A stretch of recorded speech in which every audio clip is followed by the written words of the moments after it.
What's up, guys? Sorry for taking such a long break from uploading, but I'm going to start making videos more actively. I was just demotivated from not seeing the type of growth I wanted.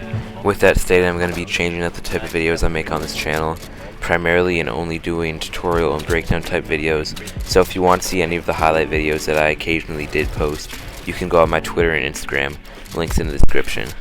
Now, as many of you may know, mobile received a great update yesterday, receiving 3 new different types of sensitivities and a bunch of new edit features.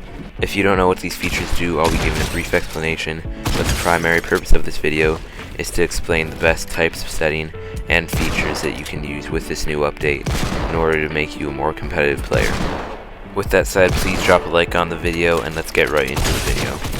First of all, I'm going to be going over the best sensitivities for the new building and editing sensitivities. Sadly, mobile could have exceeded more by making these actual sensitivities rather than multipliers, because right now it's the same thing like the vertical sensitivity multiplier, and it can only be up to 1% or 100% of your actual touch sensitivity. They said that they will be making this up to 200% in future updates, but for right now you should have both at 100%, as you don't want to have your building and editing lower than your actual aim sensitivity, as the only reason you would have a low sensitivity in the first place is to improve your aim. Now moving right on to the acceleration strength. As you can see, mine is at 0.01, and if I had the option to, I just put it at 0.0. This is more controversial, but I'll be explaining why you really don't want this. So basically what aim acceleration does is it makes your aim vary on how fast you move your thumb and not actually how far of a distance you move on your screen. So if you move your thumb at a slow pace, it's going to barely change your aim or move your screen in that direction. And if you swipe your thumb quickly, it's going to do like multiple 360s on your screen. However, if you have look acceleration as low as you can get it, no matter how slow or fast you move your thumb, it all depends on the distance you move your thumb. This will help you be much more consistent, as the distance you move on your screen is a much more consistent factor than how fast you're actually moving your fingers. And it may feel weird at first, but over time you'll get used to it. Now moving straight on to the edit features, this new feature, Confirm Edit on Release, is a mobile only feature, and it's actually a very good feature, so PC and console players were upset that mobile got this before they did. And basically what it does is, as soon as you select your tiles, if you have a correct edit selected and you release, you don't have to press the confirm button, the edit will just go through, and this will make editing much quicker, because instead of having to select the edit and then confirm the tiles, you only have to select the edit.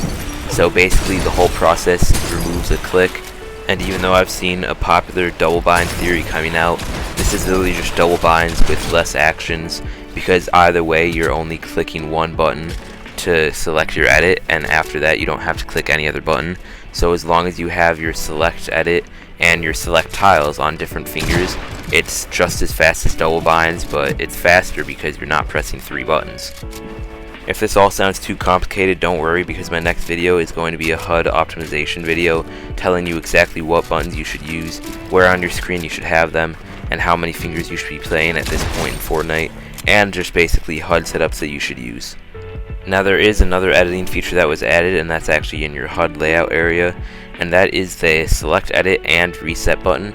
So basically, normally you would just have an edit button, where as soon as you press it, it gets you to the edit menu, but now with the edit and reset, it instantly resets something as soon as you select it. So if you double click this, it will instantly reset your build and put you back in combat mode. So its original purpose was just for resetting, but I am also now currently using it as my edit selection tool. The only issue with that is that you can't change the edit. If you're actually in edit mode, you would have to completely reset if you don't get the edit correct the first time, but it's very quick because of the limited amount of buttons you have to press now compared to the past.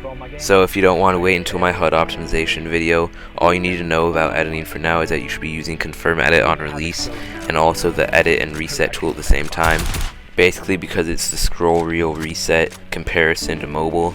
Now, like I said, you don't have to use this as your primary selection to edit, but I would recommend it, as it saves the amount of space on your screen as you're removing one button. I'm just going to show you some clips from my first day using this new edit feature and my HUD with these editing buttons.